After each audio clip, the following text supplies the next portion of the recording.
The bride thanked me for coming before she realized I owned the building. That was the moment I knew the day was about to become unforgettable. Snow drifted gently outside the massive lodge windows as I pushed open the front doors and stepped into a wedding that should never have existed. Warm air rushed over me, carrying the scent of pine wood, fresh flowers, and a stone fireplace burning near the center of the great hall. Soft music floated through the room. Crystal chandeliers glowed above polished timber beams. Guests in formal clothes laughed, talked, and admired mountain views stretching across miles of white peaks beyond the glass walls. Nobody looked alarmed when I entered. Nobody even looked surprised. To them, I was just another guest arriving a few minutes late. A young woman standing near the entrance smiled and handed me a program. I accepted it without saying a word. My eyes moved across the page. The names of the bride and groom were printed in elegant gold lettering. The schedule listed a ceremony, cocktail reception, dinner, and dancing. Everything had been planned carefully. Everything looked expensive. Everything was happening inside my $9 million ski lodge. The strange part was that I had never approved any of it. I walked farther into the building, my boots making soft sounds against the hardwood floor. Servers moved between tables carrying trays of sparkling drinks. Florists had transformed the stone fireplace into a backdrop covered with white roses and evergreen branches. Someone had even hung decorative fabric from the exposed beams my father spent years restoring after purchasing the property. Looking around, I could tell tens of thousands of dollars had been invested into the event. Yet no rental agreement existed. No reservation existed. No payment existed. Then the bride approached me. She looked nervous in the way people often do a few minutes before a major life event. She smiled warmly and thanked me for making the drive up the mountain. I smiled back and congratulated her. She had no idea who I was. That was what made the moment so surreal. The bride believed she was standing inside a properly reserved wedding venue. She believed the event had been organized legally. She believed every detail had been handled professionally. None of this was her fault.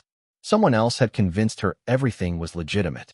Across the room, I finally spotted that person. Linda Crawford stood near the fireplace, speaking confidently with several guests. She wore an expensive navy dress and carried herself exactly the way she always did, as if every room automatically belonged to her the moment she entered it. Even from a distance, I could recognize the satisfaction on her face. She looked proud of what she had accomplished. The decorations, the guest list, the event itself. She genuinely believed she had pulled off something impressive. What she did not know was that I had arrived 2 days earlier than expected. According to several people, Linda had been telling everyone I was out of state handling business matters. Apparently, she felt confident enough in that assumption to organize an entire wedding inside a property she did not own. I stood quietly beside one of the massive lodge windows and watched snowflakes drift across the mountain landscape outside. The glass reflected the celebration behind me. Music, laughter, candlelight, conversations. It looked perfect, almost too perfect. Because beneath all the beauty sat one very inconvenient fact. Every wall surrounding those guests belonged to me. Every beam overhead belonged to me. Every acre of mountain land beyond those windows belonged to me. And nobody in that room seemed aware that the owner had just walked through the front door. The lodge existed because my father refused to let it disappear. Standing near the window that afternoon, watching wedding guests admire mountain views they believed came with their reservation, I found myself remembering a very different version of the property. 40 years earlier, the building was little more than a struggling mountain retreat sitting on hundreds of acres of snow-covered wilderness. The roof leaked. The heating system barely worked. Several investors had already walked away. Most people considered it a lost cause. My father saw something else. He saw towering pine forests, untouched ski trails, breathtaking views, and a future nobody else was willing to imagine. He poured years of his life into saving the place. Every stone in the massive fireplace had been restored by hand. Every timber beam stretching across the great hall had been reinforced. The guest suites were renovated one at a time because money was often tight during those early years. Growing up, I spent countless weekends carrying lumber, painting walls, stacking firewood, and helping wherever I could. The smell of pine became part of my childhood. The sound of snowfall brushing against the windows became familiar. Long before the property reached its current value, it was simply home. That was why seeing strangers celebrate inside it without permission felt so surreal. They were not standing inside a generic event venue. They were standing inside decades of sacrifice. Outside the lodge, snow continued falling across the mountain slopes. The peaks beyond the valley glowed beneath pale winter sunlight. Guests moved from room to room, taking photographs beside stone walls and oversized windows. Many of them had probably never visited the property before that day. They admired the architecture. They complimented the scenery. They enjoyed the atmosphere my family spent decades creating. None of them understood the history surrounding them. The current valuation exceeded $9 million, but the number itself never mattered much to me. The true value existed in memories. I remembered my father teaching me how to split firewood behind the maintenance barn. I remembered clearing snow from pathways before sunrise. I remembered helping replace damaged roof sections after a brutal winter storm. Every improvement came from effort. Nothing appeared magically. Nothing was handed to us. Ownership carried responsibility. It always had. That responsibility continued after my father retired. When he finally stepped away from daily operations, management transferred to me. The transition felt natural because I already knew every corner of the property. I knew which pipes required extra attention during extreme cold. I knew which trails drifted over first after heavy snow. I knew which windows offered the best sunrise views. More importantly, I knew exactly where every boundary line sat. The lodge was private property. The surrounding acreage was private property. The access roads were private property. Every document confirming those facts sat securely recorded and updated. There was never any confusion about ownership, at least not from my side. Yet somewhere along the way, certain people began treating the lodge differently. They saw beautiful views, elegant architecture, and successful events. They saw an opportunity. They stopped seeing a privately owned mountain retreat and started seeing a community asset that should somehow be available whenever they wanted it. Looking around the crowded wedding reception area, I realized that misunderstanding had finally reached its peak. The guests saw a dream venue. The bride saw the perfect mountain wedding. Linda Crawford saw something even more dangerous. She saw a property she had convinced herself she could use without asking. And that belief was about to collide with reality in a way she never expected. Linda Crawford had wanted access to the lodge for years. Looking across the reception hall at her laughing with guests who believed she had secured a legitimate venue, I remembered the first time she asked for the keys. It happened nearly 4 years earlier during a community fundraiser. At the time, the request seemed harmless. The Homeowners Association wanted to host a small winter gathering. Linda approached me with her usual confidence and asked whether the property could be rented for a weekend. I declined politely. The lodge occasionally hosted private events, but only through a carefully managed reservation system that protected the property, the guests, and the surrounding land. Linda smiled, thanked me for my time, and appeared to accept the answer. At least that was what I believed then. A few months later, she asked again. This time it was for a charity auction. Once again, I declined. The timing conflicted with scheduled maintenance and several private bookings. Again, she appeared understanding. Again, she walked away smiling. Looking back, I can see the pattern clearly. Every request became slightly larger. Every conversation became slightly more persistent. What started as occasional inquiries slowly evolved into something else entirely. Linda stopped speaking about the lodge as a privately owned business. She started speaking about it as though it were a community resource that happened to sit on private land. During one HOA meeting, I overheard her describe the property as a local treasure that should be available to residents more often. Another time she referred to it as part of the neighborhood identity. The comments seemed minor individually. Together, they revealed something important. Linda was gradually changing how people viewed ownership. Many residents had never met me. They only saw photographs of the lodge in local magazines and community newsletters. They saw mountain weddings, holiday events, and scenic views. Over time, the line between private property and public perception became blurred. Linda encouraged that confusion whether she realized it or not.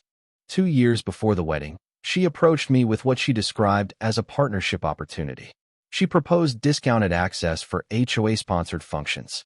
In exchange, the association would promote the lodge throughout the region. The offer sounded attractive on paper. In reality, it created complications I had no interest in managing. I declined once more. That was the first time I noticed a flash of irritation beneath her professional smile. The conversation remained polite, but something changed. After that, every interaction carried a subtle edge. Linda began acting less like someone requesting permission and more like someone questioning why permission was necessary in the first place. Then came the assumptions. Several times I arrived at the property and found people exploring areas that were clearly marked private. Whenever staff asked how they gained access, the answer was surprisingly consistent. Someone from the homeowners association said it was fine. Someone told them the community used the property regularly. Someone implied approval already existed. None of those claims were true, yet they kept appearing. The more successful the lodge became, the more entitled Linda seemed to feel toward it. Standing inside the wedding reception, listening to music echo across the timber beams, I realized the event around me was not an isolated mistake. It was the final step in a process that had taken years to develop. First, she asked to rent the property. Then she asked to share it. Then she talked about it like a partner. Eventually, she talked about it like an owner. Now she was hosting a full wedding inside it without permission. The progression felt almost inevitable. The only thing Linda never understood was that every time she moved one step closer to claiming the lodge, I was quietly keeping records of every conversation, every request, and every refusal. And those records were sitting less than 50 yards away inside a folder in my truck. The wedding itself had been planned with remarkable attention to detail. That was what made the situation so strange. Standing near the rear of the Great Hall, I watched guests admire centerpieces, photographers arrange family portraits, and servers prepare for the next stage of the celebration. Someone had invested enormous time and money into making the day feel perfect. The problem was that the foundation beneath all that planning rested on an assumption that was completely false. As I quietly moved through the lodge, small pieces of the story began falling into place. Several staff members assumed I was part of the extended family. A few guests mentioned how grateful they were that the venue had become available at the last minute. One woman told me she heard the location was secured through special community connections. Another guest explained that the Homeowners Association president had personally helped arrange everything when the original venue encountered scheduling problems. Every conversation pointed toward the same conclusion. Linda had not accidentally created this situation. She had organized it. Months earlier, one of the homeowners living in the community had begun searching for a mountain venue for their wedding. The lodge offered exactly what they wanted: snow-covered scenery, elegant architecture, privacy, luxury accommodations. Unfortunately for them, the dates they needed were unavailable. The property had never been booked for their event because no agreement had ever existed. Normally, that would have ended the discussion. Instead, Linda inserted herself into the process. Based on what I later learned, she assured everyone she could handle the problem. She claimed she had long-standing relationships connected to the property. She implied access would not be difficult. Most importantly, she created the impression that permission was merely a formality.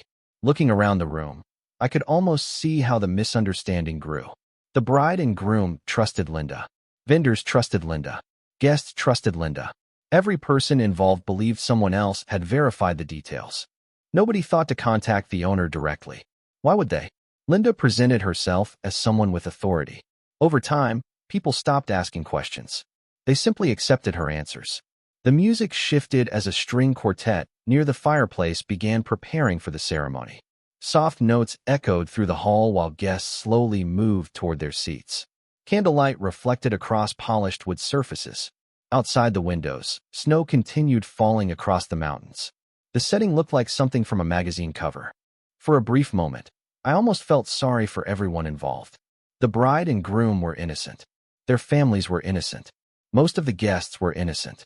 They had arrived expecting a celebration, not a property dispute. The responsibility belonged elsewhere. Across the room, Linda continued greeting people with complete confidence. She laughed easily. She posed for photographs. She accepted compliments about the event. Watching her, I realized she genuinely believed everything would work out. She probably assumed that if I somehow discovered what happened, the size of the crowd would pressure me into remaining silent. After all, who wants to become the villain who ruins a wedding? That calculation would have worked on many people. It would not work on me, because this was never about disrupting a ceremony. It was about protecting ownership. If someone could take control of a $9 million property simply by inviting enough guests, then ownership would mean nothing. I glanced through the lodge entrance toward the parking area outside. Luxury vehicles filled nearly every available space. Beyond them sat my truck. Inside that truck rested a folder containing years of records, correspondence, refusals, property surveys, and ownership documents. Linda thought the crowd gave her protection. She had no idea the evidence proving exactly who owned the lodge was already waiting less than a minute away. I stepped outside before the ceremony began. Cold mountain air filled my lungs the moment the lodge doors closed behind me. The contrast was striking. Inside, warmth, music, and celebration. Outside, silence broken only by wind moving through pine trees and the distant sound of snow sliding from branches. The parking area looked like a luxury dealership. SUVs, trucks, and high-end sedans occupied nearly every space. Fresh snow dusted their roofs. Guests continued arriving, laughing as they hurried toward the entrance carrying wrapped gifts and garment bags. None of them realized they were walking into a situation that was already unraveling.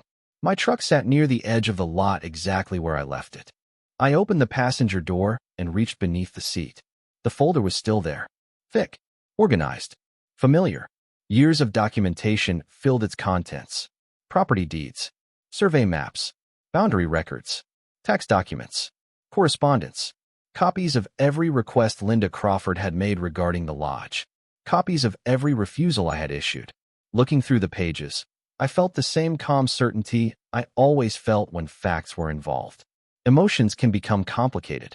Documentation rarely does. Snowflakes landed across the folder while I reviewed several key records. Every page told the same story. The lodge belonged to me. The surrounding acreage belonged to me. No community access agreement existed. No shared use arrangement existed. No event authorization existed. Most importantly, no wedding reservation existed. The situation was remarkably simple despite how complicated it appeared from the inside. As I stood beside the truck, my phone vibrated. The caller was Daniel Brooks, my attorney. I answered immediately. Daniel already knew something was wrong because I had sent him photographs from inside the building earlier that morning. He listened quietly while I described everything I had observed since arriving. The decorations, the vendors, the guest count, Linda's involvement. When I finished, there was a brief pause. Then he asked a single question. Had anyone provided written permission for the event? The answer was obvious. No. Daniel told me to remain calm and avoid unnecessary confrontation. He said he would begin reviewing options immediately. Before ending the call, he reminded me of something my father used to say. Ownership means nothing if you stop defending it. The words stayed with me after the conversation ended.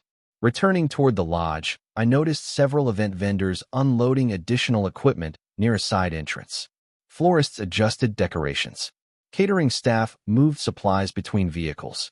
Photographers captured mountain scenery for the wedding album. Everyone appeared busy. Everyone appeared professional. Yet every person present was operating under a false assumption. Somebody had convinced them this venue was available. Somebody had presented herself as possessing authority she never actually had. Walking back inside, I passed a decorative sign welcoming guests to the celebration. Elegant calligraphy covered the surface. Beneath it stood a basket containing programs and small gifts for attendees. The attention to detail was impressive.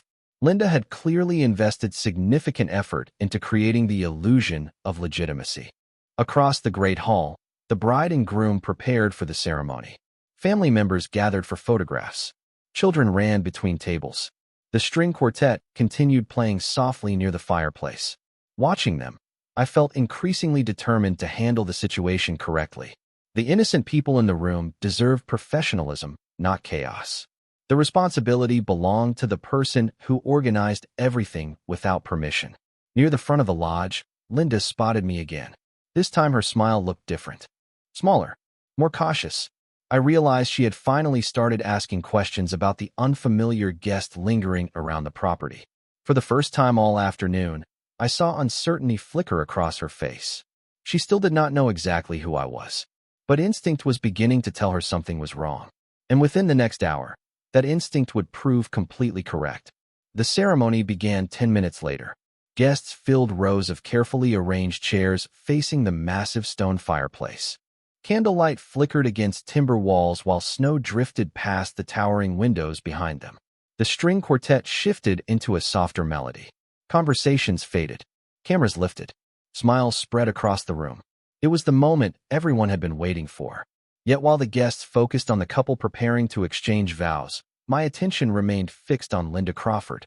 She stood near the front beside several family members, looking completely comfortable in the role she had created for herself. Watching her, I realized something important. Linda did not think she was taking a risk. She genuinely believed the crowd protected her. Hundreds of people had gathered inside the lodge. Vendors had been paid. Decorations covered every corner of the building. Photographers were documenting every moment. From her perspective, the event had become too large to stop. Even if I appeared, she likely assumed I would choose convenience over confrontation. Most people would. Most property owners would calculate the public relations cost and simply deal with the consequences later. Linda had spent years convincing herself that ownership becomes negotiable when enough people benefit from ignoring it. That belief explained almost every decision she had made. The officiant stepped forward and welcomed everyone. Warm applause echoed through the hall. The bride smiled. The groom adjusted his tie. Family members reached for tissues. It should have been a beautiful memory. Instead, it felt like a countdown. My phone vibrated quietly inside my jacket pocket. Daniel Brooks had sent a message. He had completed his review and confirmed exactly what we already knew. No authorization existed. No event agreement existed. No legal basis existed for the use of the property.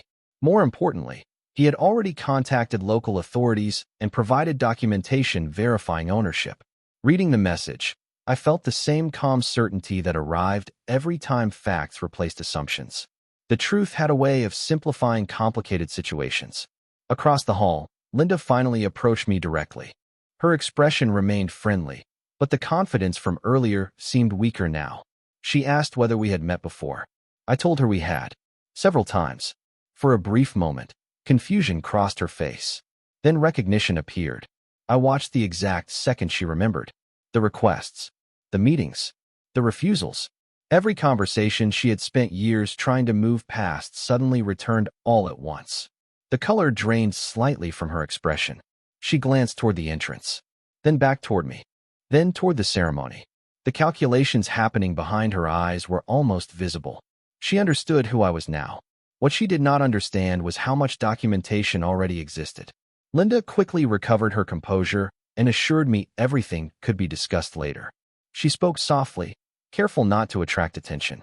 The wedding was already underway, she explained. There was no reason to create a scene. The phrase sounded familiar because it was exactly the argument I expected. Delay. Deflect. Minimize. Treat ownership like a scheduling inconvenience rather than a legal reality. I listened politely and said very little. There was no need to argue. There was no need to raise my voice. The evidence spoke for itself. The officiant continued leading the ceremony while guests smiled and watched. Snow accumulated along the lodge roof outside. The fireplace crackled softly. Somewhere in the kitchen, catering staff prepared the next course. Everything looked normal. Everything felt normal. Yet beneath the surface, the situation had already changed. Linda finally understood who had walked through the front doors. She finally understood the lodge owner was standing only a few feet away. What she still failed to understand was that the next vehicles arriving on the mountain road were not additional wedding guests. And once they reached the lodge, the illusion she spent months creating would begin to disappear. The first sign arrived as a faint glow moving through the snowfall outside the lodge windows. Most guests never noticed it. They remained focused on the ceremony unfolding near the fireplace. The officiant continued speaking. Cameras continued recording. Family members smiled through happy tears. Yet from my position near the rear of the hall, I could see headlights slowly climbing the mountain road toward the property. The vehicles moved steadily through the snow-covered landscape before disappearing behind a line of pine trees near the parking area. Linda saw them too. I knew she did because her attention drifted toward the windows several times in less than a minute. The confidence she had recovered during our conversation began fading again. She excused herself from the front row and walked toward me with a speed that remained polite but noticeably urgent. The music continued softly in the background while guests remained unaware of the tension building around them. Linda lowered her voice and asked whether I had contacted anyone. The question itself was revealing. She already knew the answer. I told her that ownership issues generally require documentation and proper procedures. Her expression tightened immediately. She insisted the situation was being exaggerated. She reminded me that hundreds of people had traveled to attend the event. She spoke about the bride and groom. She spoke about community relationships. She spoke about inconvenience. What she never spoke about was permission. Not once. Standing there beside one of the massive stone columns supporting the lodge roof, I realized she still viewed the problem through the wrong lens. To Linda, the wedding justified itself because so much effort had already been invested. The decorations existed. The guests existed. The memories were being created. Therefore, the event should continue. Ownership remained secondary in her mind. Reality does not work that way. Property rights do not disappear because a crowd gathers inside a building. Snow continued collecting outside as additional vehicles entered the parking area. Through the windows, I could see people stepping from them carrying folders and paperwork rather than gifts. The sight seemed to affect Linda more than any argument could have. For the first time all afternoon, she looked genuinely uncertain. Across the hall, the bride and groom remained focused on each other. The officiant guided them through the ceremony while guests watched attentively. The innocence of the moment made everything more complicated emotionally and simpler legally. None of the people seated in those chairs created the problem. The responsibility belonged entirely to the person who convinced everyone the venue was available. Linda asked whether there was a way to discuss everything privately after the ceremony. The request would have sounded reasonable if it had been made months earlier. It would have sounded reasonable before vendors were hired, before invitations were mailed, before guests arrived, before an entire wedding was built around a property she never had permission to use. Timing matters. Opportunities matter.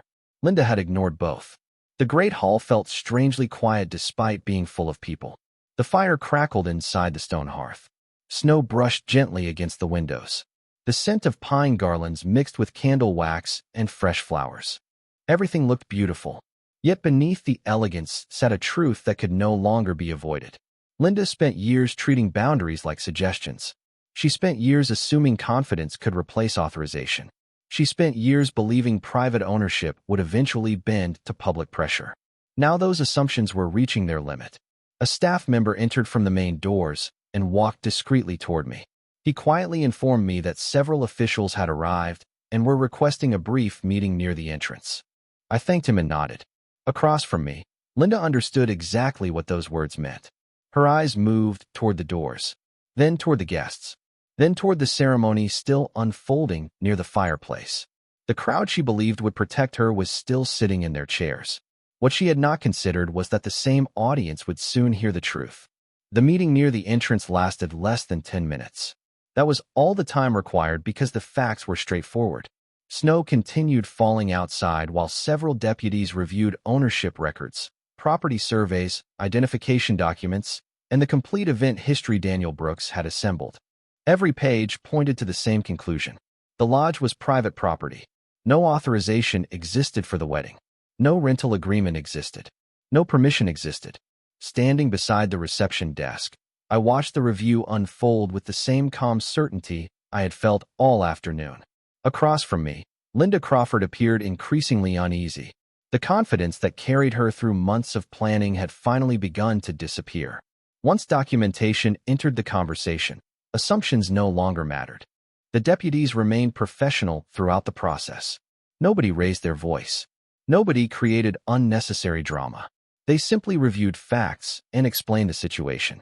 That professionalism made what happened next feel even more powerful. One of the deputies informed Linda that the event could not continue in its current form because it had been organized on private property without authorization from the owner. The words landed like a sudden shift in the weather. For a brief moment, nobody spoke. Linda attempted to explain that guests had traveled long distances. She emphasized the amount of money invested. She spoke about community relationships and expectations. Every argument focused on effort already spent. None addressed the central issue. Permission had never been obtained. The distinction mattered. Inside the Great Hall, the ceremony was still underway. The bride and groom stood near the fireplace while guests watched attentively. Candlelight reflected across polished wood surfaces. The string quartet waited quietly between portions of the service. The setting remained beautiful, but the atmosphere had changed. Information travels quickly when hundreds of people occupy the same room.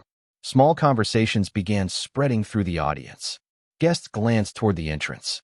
Family members exchanged uncertain looks. Vendors paused their work to observe developments.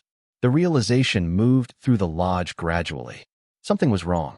One of the deputies requested a brief pause in proceedings while the situation was explained to the organizers. The officiant cooperated immediately. The musicians lowered their instruments. Conversations faded into an uneasy silence. Snow tapped softly against the windows while everyone waited for answers. I felt terrible for the bride and groom. They deserved honesty from the beginning. Instead, they had been placed in an impossible position by someone who believed access could be assumed.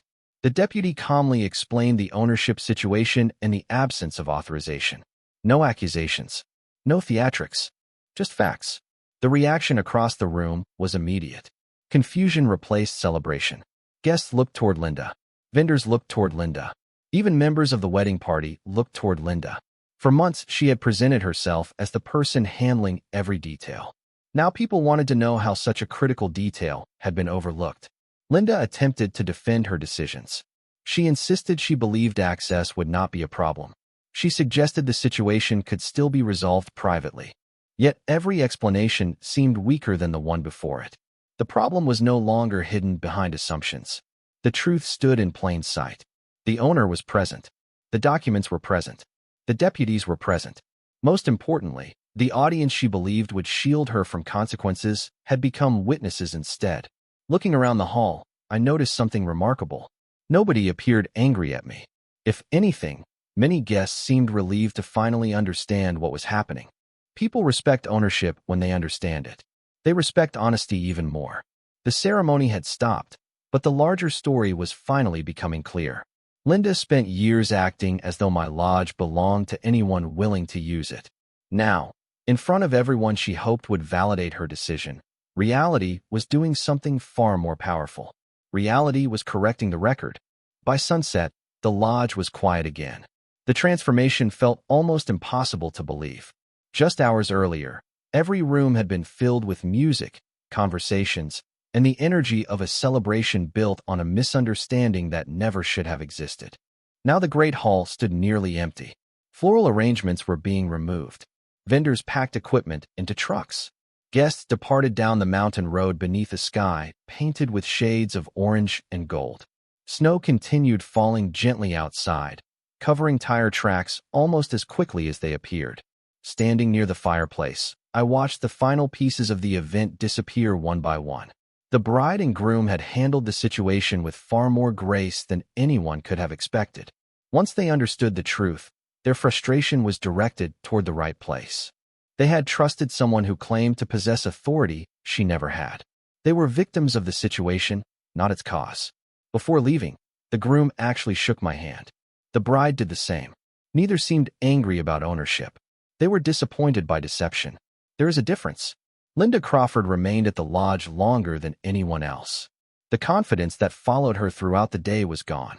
Reality had stripped away every assumption she spent years building. The documents existed. The ownership records existed. The history existed. Most importantly, hundreds of witnesses now understood exactly what had happened. The crowd she believed would support her had ultimately become the audience that watched her credibility disappear. No dramatic punishment followed. None was necessary. Consequences often arrive quietly. In the weeks that followed, word spread throughout the community. Residents learned how many times permission had been denied. They learned how many opportunities existed to arrange a legitimate venue. They learned how often Linda had presented assumptions as facts. Once people understood the full story, their perspective changed quickly. Trust, once lost, is difficult to recover. Several months later, leadership inside the Homeowners Association looked very different. As for the lodge, life returned to normal. Winter tourism increased. Guests arrived from across the country to enjoy the mountain scenery. Families gathered around the same fireplace where the interrupted ceremony once stood. Skiers returned from the slopes, carrying snow-covered equipment and stories from the trails. The building continued doing what it had always done. It welcomed people who respected it. One evening near the end of the season, I walked through the property alone after the last guests retired for the night. The scent of pine and firewood filled the air. Outside, moonlight reflected across fresh snow stretching toward the mountains. Everything felt peaceful. Near the entrance sat the same doors I walked through on the day of the wedding. I paused there for several moments. The memory of the bride thanking me before realizing who I was returned immediately. Strange as it sounded, that single moment captured the entire story. Everyone assumed they knew who controlled the property. Everyone assumed permission already existed. Nobody thought to ask the owner. I reached into my pocket and removed the keys before locking the front doors for the night. The sound echoed softly through the empty lobby. It was a small sound, but an important one. My father spent years saving this place. I spent years protecting it. Ownership was never about power. It was about responsibility. The lodge remained standing because someone accepted that responsibility when others would not. Snow drifted past the windows as I looked across the silent great hall one final time before heading home. Linda believed enough decorations, enough guests, and enough confidence could make the property hers for a day. She forgot one simple truth. Beautiful buildings may host celebrations, but ownership lives on paper. And the name on that paper was still mine.